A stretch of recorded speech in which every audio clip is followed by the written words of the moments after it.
இயேசுவுக்கே புகழ், இயேசுவுக்கே நன்றி. நாம் தவக்காலத்தின் 5ஆம் வாரம் 26ஆம் நாளில் அடியெடுத்து வைத்துள்ளோம்.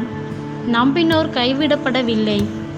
இன்று உலகத்தில் காசு கொடுத்து வாங்கக்கூடிய சூழலில் இருப்பதில் ஒன்று நம்பிக்கை. ஆம், பல்வேறு சூழலில், குழப்பத்தில், நிலையற்ற உண்மையற்ற மனிதர்களின் வாழ்க்கையில் சிக்கிக்கொண்டு இருக்கின்றோம்.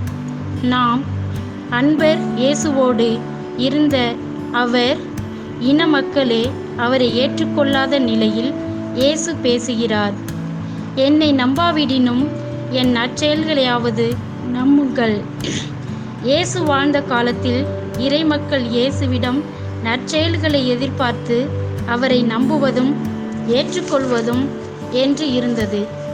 இன்றோ பறந்து செல்லும் பறவை இனங்களை அவ்வப்போது எனக்கு ஏதாவது நன்மைகள் கிடைத்தால், நல்ல மனிதர்கள் கிடைத்தால் போதும் என்ற தடுமாற்றமான மனநிலையில்தான் நாம் வாழ்ந்து கொண்டிருக்கின்றோம். பதவி பிரமாணத்துக்கு தகுதியுடைய இயேசு ஆண்டவர் தன்னை வேலைக்காரராய் ஆக்கி கொண்டார். அவருக்கு பணி செய்ய வந்த நானும் நீங்களும் பதவிக்காக போட்டி போட்டு அப்பாவிகளை அமிழ்த்து கொண்டு இருக்கின்றோம்.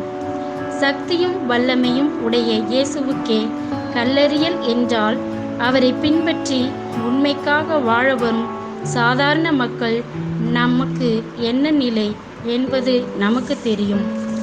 இறை வார்த்தைக்குள் நம் வாழ்வை இட்டுச் சென்று அவரது அரவணைப்பில் பாதுகாக்கப்பட்டு எல்லாம் இயேசு மயம் என்று இயேசுவைப் போல் எல்லாம் என் தந்தையின் திருவுளப்படி வாழ்வதே ஆண்டவர் இயேசுவின் சித்தமாக இருந்தது.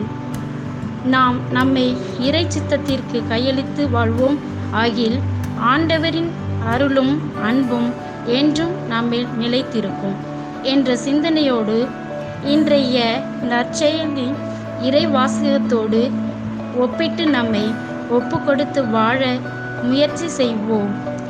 இறைவன் உங்களை ஆசீர்வதிப்பாராக.